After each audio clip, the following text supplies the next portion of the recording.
Mr. Minister, dear Mr. Nasakanya, thank you very much for your introduction. I think it was professional and quite inspiring. And let me start by saying Bari Luis, and also saying good morning, and also saying Dobra Utra. Bari Luis in Armenian means not only good morning, but kind or good light. We are here today to speak about us as humans, and us as humans as a society or individuals. All of us probably, or maybe, except the wonderful saints that lived on this planet, were containing both the kind light and also the darkness inside. So is the humanity. Look at the 1,000 years of our humanity. We can record huge successes of light, or we can record sad evidences of big darkness. And the fight between the dark and the light is active today as well. And of course, the conference here, which is called Global Forum on Fight Against the Crime of Genocide, is about fighting the dark behavior of humanity. Well, there are many elements of this darkness. The way we look and behave ourselves with our planet, call it fight for climate change or cleaner nature or a home that we will all love and care of, apartheid, rights of people who are different by race, by their gender, by their nature or religion. All of this is at the end of the day simply the dark side of it. And unfortunately, the darkness is not over, it's there. And with the time, because we live in the 21st century when many things are developing very fast. I think we are a globalized world. Our interconnection is very strong. Anything happening in this planet spreads very quickly, creates roots or followers, both on the dark side and also the light side. So I call this not evolution, not revolution. I don't agree that there is a fourth industrial revolution, because I think we are entering an area where we are entering the era of our evolution. Not a revolution, but R with a capital letter, and evolution starts with a capital E, means rapid evolution. In the times of rapid evolution, everything develops very fast. So is the dark side. So I think it's very timely that we are having and talking now about the biggest dark component, which is the crime of genocide. And it's timely because unfortunately it has not stopped, and it will not stop on its own if we don't fight it. Now, before speaking a bit about the light side, I will share with you some thoughts. When I was told about this conference, I was thinking where this conference myself. I was thinking where this conference could be held. Probably there are 2 or 3 places in the world that you can have a conference like this. And in this short list of places, Armenia is the first, because Armenia was the nation Armenians and the land where the first genocide, big genocide of the 20th century happened. And when I was thinking, okay, in Armenia, where in Armenia? Again, a couple of places, and one of the first things that comes to your mind is the Museum of Genocide. I'm sure that all of you have visited that place, the memorial and the museum. And the second is this place. But when I compare these 2 places, these 2 museums, The Museum of Genocide is about the history of the darkest event that happened in the 20th century, the Armenian genocide. And this museum is a temple of light. And I'm so happy that being in Armenia, one has to visit these two temples.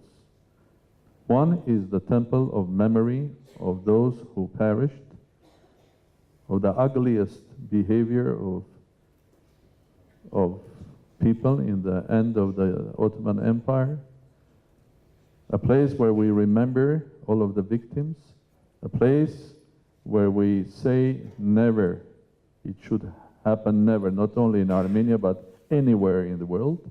That's the Museum of Genocide and the whole compound of it. And there's a second place, which is Matenadaran, which says that light always eventually wins. Through suffering, through the loss of lives, through the loss of the lives of millions of people, I believe, and you believe, that light will win. This is a place that contains a huge memory of genocide. I'm sure you have visited Matenadaran as an institution. If not, I will suggest you to do that. Because genocide is not only killing people, it's not only organized crime to eliminate a nation or a nationality or a group of people that have specific differences. It's an anti-act of tolerance. Anti-act of tolerance. It's also aiming to destruct or to destroy things like heritage, culture, history, art, knowledge. So it's a much wider destruction, much wider crime than just the loss of people and political activity to destroy a nation. While Matenadaran is a place which says that whatever you do, you cannot destroy it. It's a special place as well on the just human story side. There are thousands of examples of Armenians, especially ladies, mothers, grandmothers, that were running from the genocide. These thousands of examples included my own grandmother, which was from a wealthy family living in Ottoman Empire. When the genocide happened, they left everything. And she was telling me when I was young that she left everything. She didn't take with her nothing, neither the clothes or gold or anything. She left everything. She took two the most valuable things of her life: her young boy and the Bible, illuminated Bible. So these were the two most valuable things of her life. These were the two things that she was ready to sacrifice her life to save them. Unfortunately, she lost her child on the way to Echmiadzin, the holy city. But she brought that illuminated Bible. It's still with the family. It's still with a family that contains not only the history of more than 450 years old, because that's a Bible of 450-year-old Bible, beautifully illuminated, but it contains also the pain and the memory of the lost child, someone that never grew up, someone that never became an adult, never made a contribution to art and culture, or business, or politics, never had children or grandchildren. That's a living memory. And this is a temple of light, showing that eventually, yes, indeed, Armenian genocide has been started 103 years ago, and we are celebrating the memory of those who lost their lives there, the memory of lost homes, the memory of lost friends, relatives, children. But also, I think it's the time we also celebrate that after 103 years, we have proven to the world that the light will win. And the proof of that is the Republic of Armenia, its people, its success, a small state but a global nation known in the world as Armenians, who are hard-working, honest, very patriotic, people that live in many countries but are also good citizens of those countries where they live. They never live in a ghetto. They live in Russia, they are good citizens of Russia. They live in America, they are good citizens of America. They live in Argentina, Australia, Lebanon. They are, first of all, good citizens of those countries.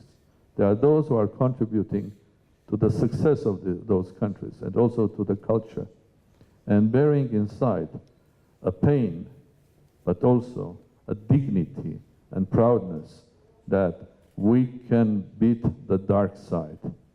And the proof of that, as I told you, is this institution that contains things or values, human values, that were targeted to be destroyed. The history, culture, heritage, love, religion, God, and humanity. So welcome to Armenia, a nation that has beaten the ugliest crime of modern times, the crime of genocide. I would love to stay and to listen what you have to say, but unfortunately I've already told Minister and colleagues here that duty calls me and I have to leave immediately after the small intervention, but I would like to wish all of you great success and make sure that Armenia is together with you and Armenians all over the world in our common fight for light, in our common fight against darkness. Thank you very much.